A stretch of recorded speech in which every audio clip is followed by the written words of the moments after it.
Eh bien, bonjour à tous, bienvenue sur la chaîne YoCyclo.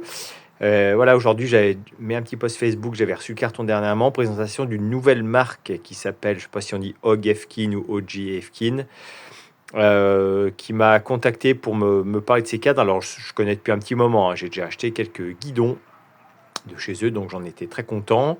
J'ai vu également qu'ils faisaient des cadres, mais ce n'était pas encore forcément mis en place pour l'Europe. Et là, ils sont venus vers moi voilà, en me disant que ça fonctionnait mieux, que c'était enfin prêt voilà, distribuer pour l'Europe. Donc j'ai commandé un cadre et une paire de roues. Alors les paires de roues, c'est des roues VTT, pas très chères, que je me montrais pour ce printemps. Donc je les ai pas encore reçues non plus, mais parce qu'ils ont des roues à des très bons prix. Moi, je vais les rouler en VTT et puis on va les secouer dans les pierres. On verra bien ce que ça donne. Et puis si ça marche bien, on verra pour la route. Mais pour l'instant, voilà, moi je vais vous parler du cadre. Le modèle, alors ils ont plusieurs modèles. Ça, c'est leur dernier modèle, le Loong, je pense qu'on prononce. Vélo avec une géométrie assez courte pour leur taille L. Ils l'annoncent de 1,78 à 1,84, je crois.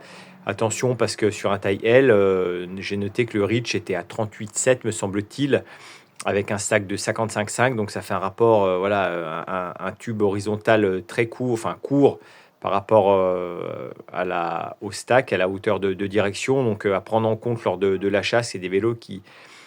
Un reach de 38,4, enfin 38,7, ça correspond à un taille M chez la plupart des autres marques. Normalement, sur un L, on est au-delà des 39. Donc à prendre en compte pour la géométrie de ce vélo, voilà, L, et puis après, vous n'avez plus que le XL. Donc je pense que quand vous serez 1,90 m, ça sera le bout du monde pour pouvoir aller sur ce cadre. Alors, on va parler voilà, un petit peu, on va déjà commencer par le cadre, que c'est un coloris qui est proposé au catalogue, bleu, alors moi qui adore les bleus, je trouve ça magnifique avec un noir carbone apparent brillant. Donc voilà, petite pâte UDH en passage. Maintenant, ça devient la norme chez les Chinois. J'ai laissé la tige de sel fixée dessus. Il y a un index SEDEL, une tige avec en forme en U là. Et puis une fixation, tout ce qui est de plus basique. Voilà pour ce vélo. Donc très très belle finition. Puisqu'on est sur un cadre au tarif de 1400 €. Excusez-moi, donc on est un petit peu plus cher qu'Elves, qui sort plus à 1050 € que Ican, pour un cadre donc, qui est aux normes UCI. Par contre, niveau finition, je trouve qu'on est quand même au-dessus de Elves. Donc vous allez me dire, c'est rassurant, c'est plus cher. Mais voilà, le boîtier, c'est du T47 également. Mais l'intérieur, pas forcément avec le téléphone. Moi, j'ai regardé, alors j'ai pas un fil qui va dedans, mais c'est super également. J'ai rien vu du tout au niveau de l'intérieur. On voit c'est du papier, des papiers déchirés, vous voyez. Au niveau des sièges de roulement, voilà, j'ai essayé d'y regarder avec des lumières, mais c'était bon, moi c'était impeccable. La peinture est impeccable. J'ai rien vu de spécifique. Vous avez la petite fourche avec, vous voyez, par exemple chez Elves Weekend, on va voir l'axe dépassé. Là, ils ont mis un petit truc Ogevkin au bout, donc c'est sympa, ça boucle le trou. Ça sert à rien, mais voilà, c'est esthétique. On voit tout le tressage du carbone sur le cadre. On va reposer tranquillement. Voilà. Donc voilà pour ce cadre, ce bleu qui est très joli. Et puis, donc vous avez les accessoires. Là, 2-3 trucs un petit peu spécifiques au niveau des accessoires. Bon, jusque-là, c'est le bouchon pour serrer la direction. Les entretoises, il y en a pas mal. Attention, je pense qu'il y en a un petit peu trop. Il ne faut pas tout mettre, ça fait beaucoup de hauteur. Les roulements de direction, alors ils servent à rien, mais ils sont jolis. Ils sont même, donc il y a la taille, ça c'est important. Il y a même marqué le nom du vélo dessus, à rouge anodisé. Ils sont très fins, ils sont très légers. Enfin, c'est bien fini. L'expander, tout ce qui est de plus normal. Là, c'est les sachets avec, je n'ai pas sorti, mais bon, le chariot de sel et le support batterie DI2. Là, c'est pour le compteur. Ça, c'est le support compteur, qui est ma foi fort original, à voir une fois monté à quoi ça ressemble. Et la spécificité, alors c'est ça, vous voyez, c'est les 3 anneaux de compression. Alors justement, c'est parce qu'il y a 3 anneaux de compression, 8,8, 8,5 et 6,5, donc ils sont plus ou moins épais. Je ne sais pas pourquoi il y en a 3. J'ai monté le vélo, enfin le cadre avec les 3, je ne vois jamais de différence, pas plus ou moins haut au niveau de la direction, ça ne sert pas. Donc je ne saurais pas vous dire, moi je vais mettre celui-ci parce que c'est celui qui est marqué le nom du cadre. Est-ce que c'est des anneaux pour d'autres modèles? J'en sais rien et je trouve pas l'info. Donc si vous l'avez, mettez-la en commentaire, il n'y a pas de problème.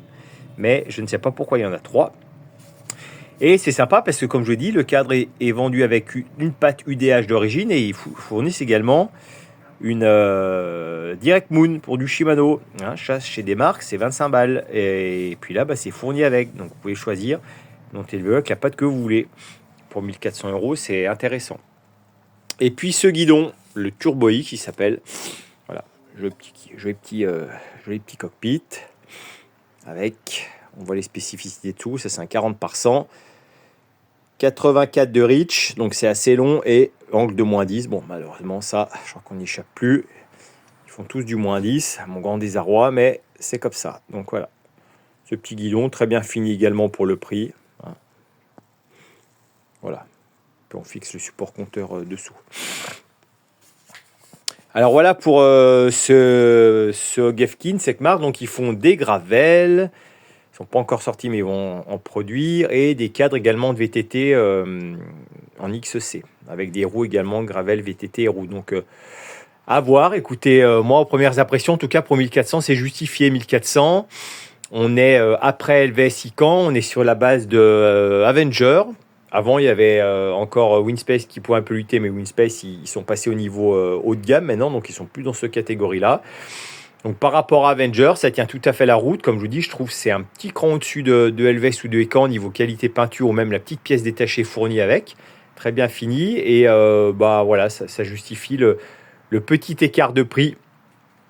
Par rapport aux autres, moi ça me permet d'avoir, je trouvais cette marque sympa, les coloris jolis, les géométries aussi assez différentes. Donc d'avoir une offre encore pour des vélos, ça permet de sortir quand même un vélo à moins de 4000 € sans problème en 105 DI2 avec roue carbone. Donc de quoi, même si ça reste un budget, voilà, il y a de quoi se faire plaisir sans mettre 10 000 balles dans un vélo.